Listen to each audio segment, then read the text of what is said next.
नमस्कार साथियों, स्वागत है आप सभी का वैल्यू व्यू आईएएस एकेडमी के इस यूट्यूब प्लेटफॉर्म पर। उम्मीद करता हूँ आप सभी अच्छे होंगे और आपकी स्टडी एक निरंतरता के साथ चल रही होगी। तो दोस्तों, जैसा कि आप सभी को पता है कि मैंने एक कमिटमेंट करा था कि जो पॉलिटिकल हिस्ट्री है आज़ादी के बाद से लेकर के अब तक 2022 तक, उसको मैं कुछ वीडियो के माध्यम से आप लोगों के समक्ष प्रेजेंट करने का प्रयास करूंगा।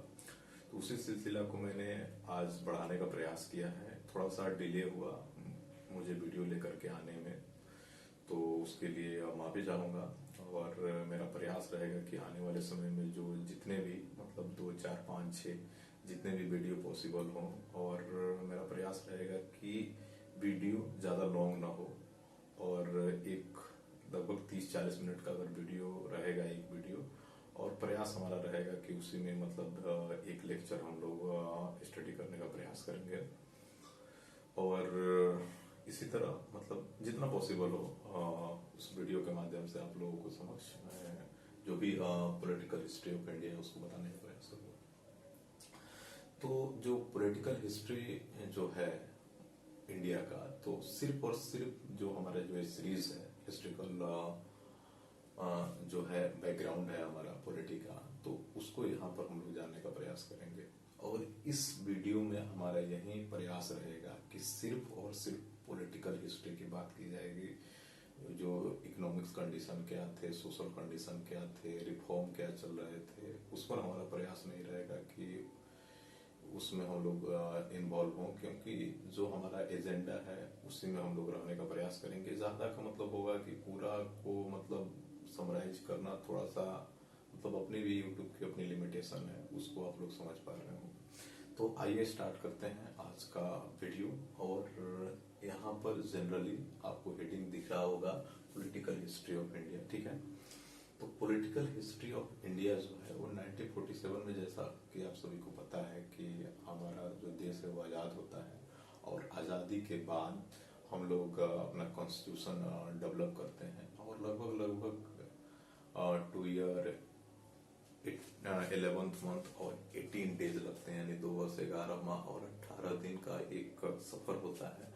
और उस पूरे सफर में हमारा कॉन्स्टिट्यूशन बन करके रेडी हो जाता है, और रेडी के बाद अब तो इलेक्शन कराए जाने हैं। और उस इलेक्शन जो पहला इलेक्शन जो होता है, वो इलेक्शन हमारा जो होता है अक्टूबर 1951 से लेकर के फरवरी 1952 तक। कुल मिलाकर अगर देखा जाए तो पहला इलेक्शन जो था वो लगभग मान के चलिए कि 4 मंथ का समय लिया गया था, और उसमें चुनाव कराए गए थे।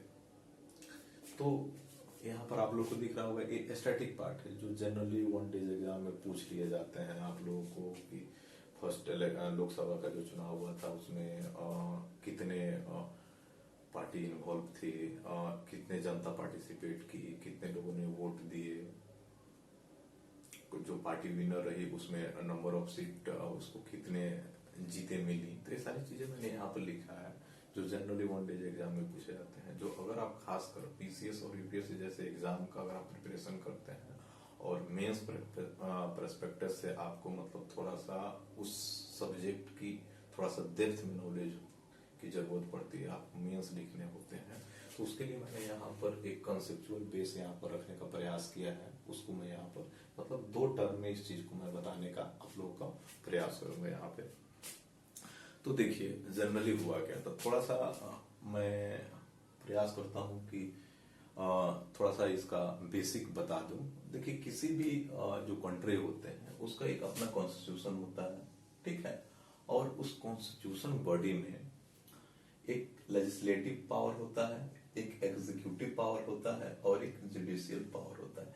लेजिस्लेचर मतलब क्या होता है कि जैसे पावर टू मेक लॉ, उनका काम है कि वो लोग लॉ बनाएंगे, और जो लॉ बना देंगे उनका काम होगा एग्जीक्यूटिव पावर जो होगा power to be implement law.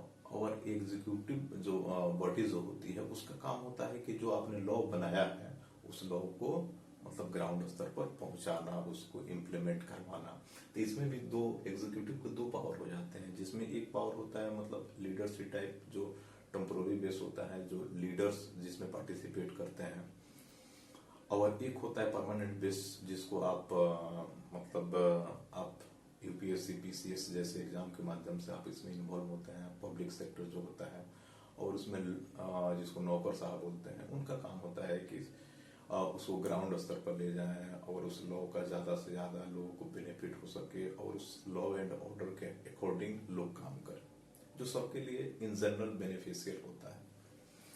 और लास्ट होता है कि हमारा जुडिशियल पावर जो होता है कि अगर किसी प्रकार का अगर मतलब किसी को ऐसा लगता है कि जो लॉ बनाए गए हैं उस लॉ में किसी प्रकार का एरर है, क्या किसी कम्युनिटी के लिए वह जस्टिस नहीं दे पा रहा है, पर्टिकुलरली किसी एक कम्युनिटी के लिए है, तो मतलब जिसमें डिस्प्यूट होता है वो चीजें हमारी जो जुडिशरी बॉडी होती है वो उसको अध्ययन करने का प्रयास करती है। In general most of this cases में चाहे किसी भी कंट्री का आप मतलब पॉलिटिकल जो उसका मतलब अपना एक संविधान होता है, कॉन्स्टिट्यूशन होता है, उठाकर आप देखेंगे तो ऑलमोस्ट यही चीजें आप लोगों को दिखाई देगी। ठीक है, लेकिन थोड़ा सा जब मैं इसको बता रहा हूँ तो थोड़ा सा मेरा काम है कि थोड़ा सा बेसिक और बता दूं। जैसे लेजिस्लेचर और जो लेजिस्लेटिव पावर होता है और एग्जीक्यूटिव पावर होता है, तो जो भारत के जो है जो अगर भारत के संदर्भ में इसको समझने का प्रयास करें तो जो लेजिस्लेटिव के जो मेंबर होते हैं वो लोग ही एग्जीक्यूटिव के पावर हो सकते हैं, लेकिन ध्यान रहे कि इन दोनों के मेंबर जुडिशियल मेंबर नहीं हो सकते। ठीक है, अगर आप वहीं यूएसए में चले जाएं तो यूएसए में वहां का जो लेजिस्लेटिव पावर जो होता है वहां का, उसका और एग्जीक्यूटिव पावर का अलग अलग कहानी है। ऐसा नहीं है कि लेजिस्लेटिव और एग्जीक्यूटिव के मेंबर वहीं लेजिस्लेटिव में भी हैं वहीं एग्जीक्यूटिव में है, वहां ऐसा नहीं है। जैसे अगर हमारे पीएम नरेंद्र मोदी जी हैं तो वो ऑब्वियसली बात है कि लेजिस्लेटिव पावर के भी वो मेंबर हैं और एग्जीक्यूटिव पावर के भी मेंबर हैं।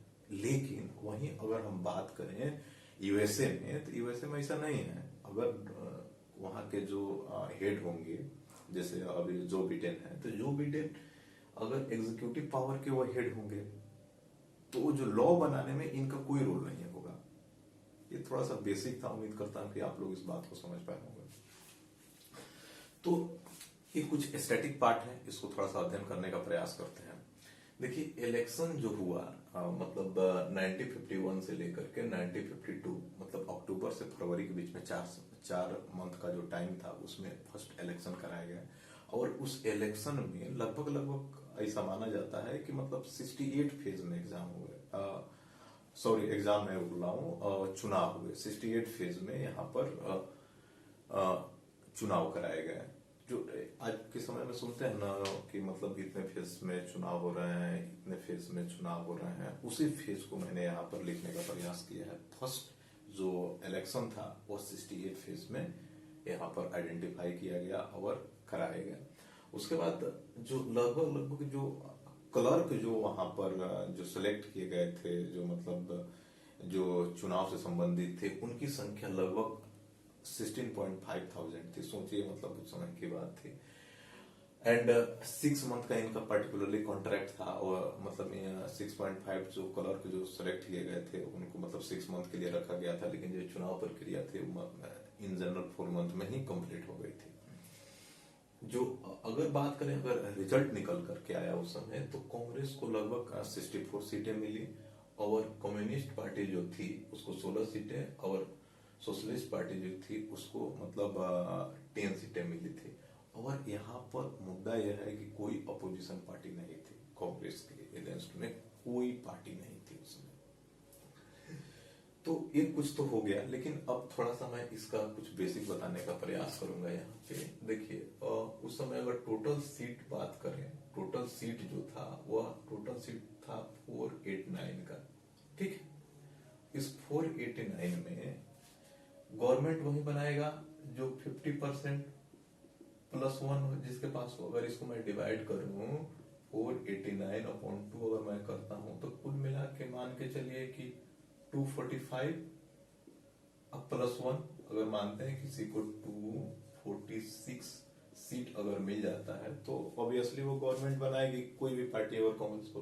लेकिन यहाँ कांग्रेस को कितनी सीटें मिली थी? 364 सीटें मिली थी। तो कुल मिलाकर आपको लगता है कि बहुमत इन्हीं को मिला? बहुमत इनको मिला। और होता क्या है कि ऑपोजिशन पार्टी उसको बोलते हैं कि इस टोटल सीट का अगर जिसके पास 10% होगा वही ऑपोजिशन पार्टी पूर्ण तरीके से मानी जाएगी। अगर मानते हैं कि यहाँ पर 489 का अगर 10% अगर निकालते हैं तो आपके समक्ष यहाँ पर हो जाएगा, कुल मिलाकर देखिएगा यहाँ पे तो लगभग 48.9। अगर आपको 49 सीटें अगर मिलती हैं तो आप ऑपोजिशन पार्टी के योग माने जाएंगे। लेकिन यहाँ पर देखा जाए जो तो सबसे ज्यादा कांग्रेस को मिली, उसके बाद अगर देखा जाए तो कम्युनिस्ट पार्टी को मिली 16 सीटें, और उसके बाद है कि सोशलिस्ट पार्टी थी जिसको सीटें मिली 10। कुल मिलाकर अगर यहाँ पर देखा जाए तो जो भी बोलबाला था वो सिर्फ और सिर्फ कांग्रेस का था, ऑपोजिशन पार्टी थी ही नहीं यहाँ पे। अगर मैं बात करूं जो यहाँ पर सोशलिस्ट पार्टी में कौन कौन से आते थे, अगर आप लोगों को याद हो सोशलिस्ट पार्टी में वही जेपी का नाम आपने सुना हो, जयप्रकाश नारायण का, वो इनको इन जनरल लीड कर रहे थे यहाँ पे। अगर मैं बात करूं, ये ध्यान रहे कि मैं स्टडी की चीजें बता रहा हूँ, इसको अच्छे से स्टडी मैं इस फेज में आऊंगा तो मतलब उसको बताने का आप लोगों को प्रयास करूंगा। उस समय अगर पॉपुलेशन अगर देखा जाए तो भारत की पॉपुलेशन 36 करोड़ थी, जितना अभी यूएसए का है, ठीक है। उसके बाद हमारे पास एक्सपीरियंस नहीं था कि कैसे चुनाव कराने हैं, चुनाव कराने का प्रोसेस क्या होना चाहिए, लोग कैसे पार्टिसिपेट करें, इस हमारे पास कोई अनुभव नहीं था। ध्यान रहे एक चीज हमें यहाँ पर आपको बताना भूल गया कि जो first election commissioner Sukumar Sen को बनाया गया, जो इलेक्शन कमिश्नर उसको बोलते हैं जो चुनाव को कंडक्ट कराते हैं। तो सुकुमार सेन, यानी अगर एग्जाम में वगैरह में आता है कि पहले इलेक्शन कमिश्नर कौन थे, तो सुकुमार सेन थे। और इन्होंने अपना बखूबी बहुत ही अच्छे तरीके से अपना भूमिका निभाया, और भूमिका निभाने के टर्म में चुनाव को अच्छे तरीके से इन्होंने अपना जो वर्क दिया गया था उसको उन्होंने बहुत अच्छे से अपने वर्क को अंजाम दिया।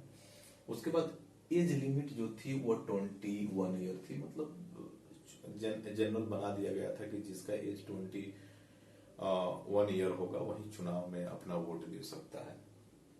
इसमें 85% पीपुल को ये बातें नहीं पता था कि हमको लिखना और पढ़ना क्या है, यानी मोस्ट ऑफ दिस केसेस में लगभग अगर 10 में से 2 लोग भी साक्षर नहीं थे। वहां की जो महिलाएं थी, महिलाएं अपने हस्बैंड का नाम नहीं ले पाती थी, नहीं बोलती थी, एज उनका अपना एक कल्चर रहा है हमारी इंडियन जो लेडी हैं उनकी। तो उस समय इससे तो थोड़ा सा और ज्यादा चैलेंजेस हो गया था हमारे जो भी इलेक्शन जो कंडक्ट कराने वाले थे कि कैसे लोगों को मतलब चुनाव में पार्टिसिपेट कराया जाए। उसके बाद कहा जाए तो 45% ऑफ टोटल वोट जो था वह मिला, और उसमें इतने लोगों ने पार्टिसिपेट किया और अपना वोट दिया, तो लगभग 17.32 करोड़ लोगों ने भाग लिया और अपना उन्होंने मत दिया। उसके बाद जब अगर कांग्रेस पूर्ण बहुमत में जीती, यहाँ पर मैंने आप लोगों को बताने का प्रयास किया, जब कांग्रेस जीती तो उसमें रिजाइन करने में थे एक श्यामा प्रसाद मुखर्जी और B.R. अम्बेडकर, इन्होंने इस्तीफा। कुल मिलाकर जैसे मैंने आप लोगों को बताया कि यहाँ पर 2 लोगों ने रिजाइन कर दिया पहला जो इलेक्शन था उसके बाद। इसका भी मैं यहाँ पर बताऊंगा कि आखिर ऐसा क्या कारण थे जिसकी वजह से इन्होंने अब रिजाइन कर दिया था, ठीक है। तो ऑलमोस्ट आप लोगों ने बातें ऑलरेडी समझ रखा है कि मतलब क्या स्टैटिक पार्ट है इसके। अब यहाँ पर मैं आप लोगों को समझ बताने का प्रयास करूंगा कि एक्चुअल चैलेंजेस क्या थे भारत का जब हमारा देश आजाद हुआ। देखिए सबसे पहले इसको मैं 2 कैटेगरी में बांटने का प्रयास कर रहा हूँ, एक एक्सटर्नल और एक इंटरनल। एक्सटर्नल का मतलब यह है कि जो पूरी दुनिया है वो पूरी दुनिया भारत की तरफ देख रही थी कि अगर 36 करोड़ उस समय के लिए बहुत बड़ी आबादी थी, और दुनिया यह देखने में लगा था, खासकर यूएसए, ब्रिटेन जैसे देश कि आखिर आपको तो फ्रीडम तो मिल गई, लेकिन हम भी देखते हैं कि आप अपना शासन कैसे चलाते हैं। अगर नेहरू रिपोर्ट की देखा जाए, अपना कॉन्स्टिट्यूशन बनाने की बात की जाए, तो यहाँ के जो भी जीनियस लोग थे उन्होंने अपना प्रोजेक्ट काफी हद तक बेहतर परफॉर्मेंस करने का प्रयास किया था। लेकिन अगर उस समय अगर देखा जाए तो जो वेस्टर्न कंट्री थे उनको भी लग रहा था कि नहीं, ऐसा ये लोग कर ही नहीं पाएंगे। तो उसको मैं एक्सटर्नल तौर पर आप लोग को बताने का प्रयास करूंगा यहाँ पर। जैसे वर्ल्ड परसेप्शन, वो जो वर्ल्ड के जो परसेप्शन थे, अपनी अपनी सोच, जो किसी को ऐसा ट्रस्ट ही नहीं हो रहा था कि जो इंडिया है, जो भारत है, वह अपना कॉन्स्टिट्यूशन बना पाएगी। लगभग मेरे ख्याल से एक डेटा है, आप लोगों को समक्ष मैं बताने का प्रयास करूंगा कि जो बैलेट होता है, जिसमें बैलेट बॉक्स होता है, वो 2 करोड़ बैलेट बॉक्स बनाए गए थे। और लगभग लगभग मेरे ख्याल से आप लोगों समक्ष मैं डेटा आप लोगों को बताने का प्रयास करूंगा, 62 करोड़ बैलेट पेपर तैयार किए गए थे। इतना बृहद तरीका पर, इतने अच्छे तरीके से जो हमारा सिस्टम था, जो सुकुमार सेन जी द्वारा, जो इलेक्शन कमिश्नर थे, उन्होंने पूरा अच्छे से इसको तैयार करने का प्रयास किया था। पूरी दुनिया देख रही थी कि आप लोग कॉन्स्टिट्यूशन कैसे, आपने कॉन्स्टिट्यूशन तो बना डाला, क्या एक कॉन्स्टिट्यूशन चल पाएगा। उस समय तक अगर देखा जाए, अफ्रीकन कंट्री हो गए, यूरोपियन कंट्री हो गए, बहुत सारे कंट्री अपना लॉ बना रहे थे, अपना कॉन्स्टिट्यूशन बना रहे थे और फेल हो रहा था। सब एक दूसरे के मजाक के टर्म में देख रहे थे। उनको भी लग गया था कि नहीं नहीं, भारत से ऐसा नहीं हो पाएगा, क्योंकि इतना डाइवर्सिटी है। आप देखिए, हर कुछ डिस्टेंस पर लैंग्वेज चेंज हो जाना, क्लाइमेट का चेंज हो जाना, इतना बड़ी ज्योग्राफिकल एरिया, अगर देखा जाए 3 डायरेक्शन में हमारा, मतलब जो सी है और लैंड है, उसका बॉर्डर हम लोग साझा करते हैं। 3 तरीका से ओपन है हमारा कंट्री नीचे का, अगर देखा जाए, हिंद महासागर हो गया, बे ऑफ बंगाल है, या अरेबियन सी है, आप देखें। तो कुल मिलाकर चैलेंजेस लग रहा था कि नहीं, ऐसा मतलब इन लोगों से हैंडल करना मुश्किल होगा। लेकिन भारत के जो भी जितने भी क्रिएटिविटी बेस्ड लोग थे, उन्होंने अपना परफॉर्मेंस दिखाया और चुनाव कंडक्ट भी कराए गए। और आज तक हमारा जो कंट्री है, उसी फॉर्मूला, उसी बेस, उसी कॉन्स्टिट्यूशन को फॉलो करते हुए आगे बढ़ता जा रहा है। वहीं आप एग्जांपल उठा करके आप पाकिस्तान को देख सकते हैं, मेनी टाइम्स उसे कॉन्स्टिट्यूशन लिखे गए। आप म्यांमार की कहानी उठाकर देख सकते हैं, अफगानिस्तान की कंडीशन आप देख सकते हैं। तो कुल मिलाकर आपको ये चीज अनुभव होनी चाहिए कि उस समय का सिचुएशन कैसा था, और उस समय जो लोग हैंडल कर रहे थे वो लोग कैसे थे। ठीक है। उसके बाद एक और चैलेंजेस हो जाता है माइग्रेंट्स का। उसमें पता ही नहीं चल रहा था कि जब देश आजाद हुआ था, 14 अगस्त को पाकिस्तान और 15 अगस्त को भारत, यहाँ के लोग वहां, वहां के लोग यहाँ। उस समय बांग्लादेश भी भारत का ही पार्ट हुआ करता था। तो माइग्रेंट्स का कौन इंडिया में है, कौन पाकिस्तान में, तो ये भी एक बड़ा चैलेंज हो रहा था। एक स्टेबिलिटी नहीं मिल पा रही थी। फिर चुनाव कराने में बहुत बड़ा जो चैलेंजिंग है, वो तो पॉसिबल ही है। उसके बाद मैं अगर बात करूं, बॉर्डर डिस्प्यूट भी इंडिया और पाकिस्तान में चल रहे थे। क्योंकि अगर हरि सिंह का अगर कहानी आपने सुना होगा, जो 1948 में अक्टूबर के मंथ में जो ये सारी घटना हुई, पीओके जो अभी है, पाक ऑक्यूपाइड कश्मीर, जो उस समय का डिस्प्यूट आज तक निरंतर है। तो भी एक प्रकार का चैलेंज था। उस समय ही से ही यह विवाद अभी तक निरंतर है। तो एक प्रकार का चैलेंज बनता है। मतलब मेरे ये सारी बातें बताने का मतलब है कि आप लोगों के माइंड में एक ओवरव्यू टाइप का एक इमेज बने। जब इमेज बनेगा तो मतलब आपका प्रोस्पेक्टस होगा जो मेंस के रिगार्डिंग वो अच्छा हो जाएगा। उसके बाद अगर इंटरनल अगर मैं बात करूं तो लिटरेसी रेट जैसे यहां पर मैंने बताया कि लगभग लगभग अगर मैं करूं तो हर 10 में से लगभग 1.7 लोग ही साक्षर थे। अब इतने लोगों में आप कैसे समझाएंगे किसी को कि डेमोक्रेसी का क्या मतलब होता है, इलेक्शन का क्या मतलब होता है, एक वोट का क्या मतलब होता है? उनको क्या पता? आप किसी को समझाएंगे कि हाँ हम गवर्नमेंट हैं और गवर्नमेंट बन करके अब इस देश को रूल करना चाहते हैं, तो उन्होंने अपने जीवन में तो ऑलरेडी ब्रिटिशर का रूल तो देख ही लिया था, वो आपको कैसे ट्रस्ट करें? आप कितना समझाएंगे? और क्या आप उस लोग को समझा पाएंगे जो पढ़े लिखे ही नहीं है, जो आपकी भावनाओं को समझ ही नहीं पा रहे हैं, उनको पता ही नहीं कि दुनिया में क्या चल रहा है? तो एक प्रकार का बहुत ही क्रिटिकल सिचुएशन था। उसके बाद जो लोग थे, लोगों की जो अपनी अंडरस्टैंडिंग थी डिफरेंट थी। मैं बोला जैसे कि जो एजुकेशन बेस्ड लोग थे उनकी अपनी कहानी है, जो पढ़े लिखे लोग हैं उनकी अपनी कहानी है। जो अगर अभी के समय में अगर देखा जाए कि जितना वुमेन लोग, औरत लोग इतना आगे बढ़ करके अपना योगदान दे रही हैं, उस समय ऐसा कुछ नहीं था। अंडरस्टैंडिंग लेवल बिल्कुल ना के बराबर था।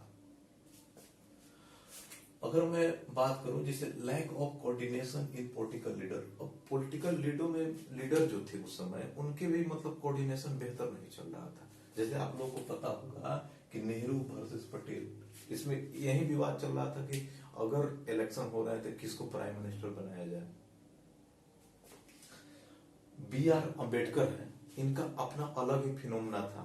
जैसे अगर गांधी और अम्बेडकर की आप बात करते हैं तो गांधी क्या कहते हैं, जो वर्ग सिस्टम है उस वर्ग सिस्टम को ये बनाए रखना चाहते हैं गांधी, लेकिन अम्बेडकर इसको मानने के लिए तैयार नहीं है कि नहीं वर्ग सिस्टम जो जैसे ब्राह्मण, क्षत्रिय, वैश्य, शूद्र है।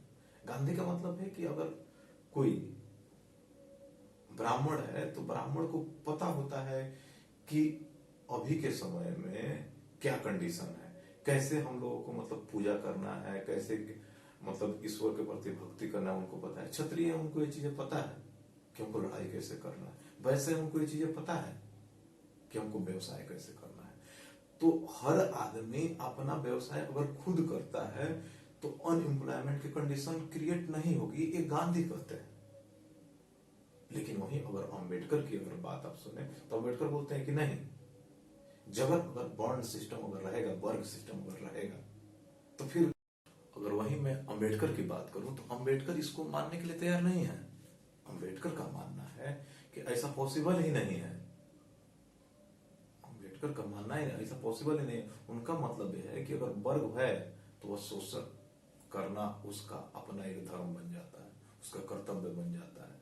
तो इसी तरह कुछ डिस्प्यूट बने रहते हैं। तो इस प्रकार से जब डिस्प्यूट बने रहते हैं तो वहीं कुछ कोऑर्डिनेशन जो था यहाँ पे नेहरू और पटेल जो हो गए, अम्बेडकर, तो यही जो अम्बेडकर हैं, अम्बेडकर जो लोकसभा की जो चुनाव होती है वह डायरेक्टली इलेक्टेड होते हैं। इसका जो लोकसभा का जो चुनाव होता है, MP का जो चुनाव होता है, तो उस चुनाव का अगर रियल मीनिंग देखा जाए तो वह डायरेक्टली जो हम पीपल है, हम लोग जनता जो है वो डायरेक्टली वोट करते हैं। तो ये जो मुंबई वाला जो नॉर्थ पार्ट है वहां से इन्होंने इलेक्शन में पार्टिसिपेट किया और इनको हार मिली।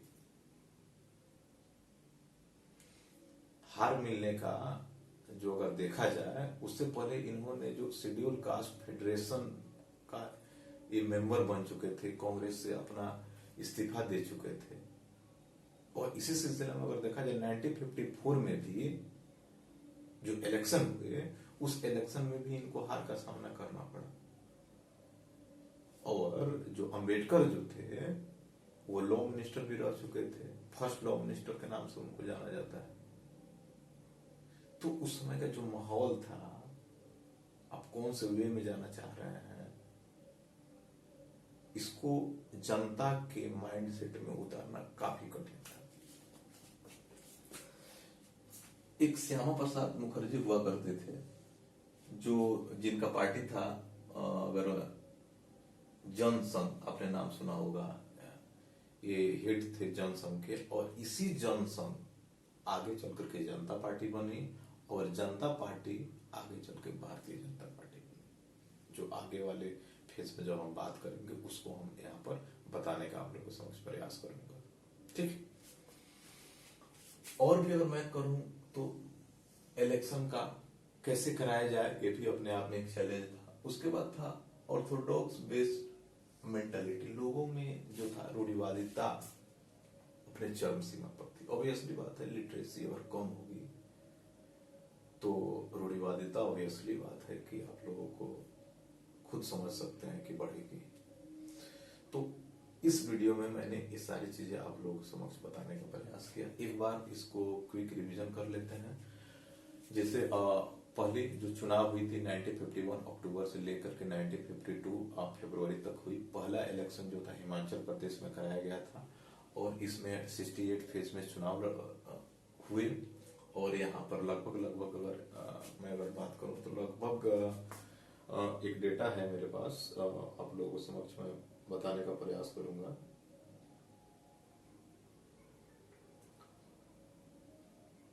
हाँ, 1874 इस पूरे लोकसभा में अलग अलग फेज में लोग चुनाव लड़ते हैं ना, तो इसमें 1874 लोग ने यहाँ पर हिस्सा लिया था।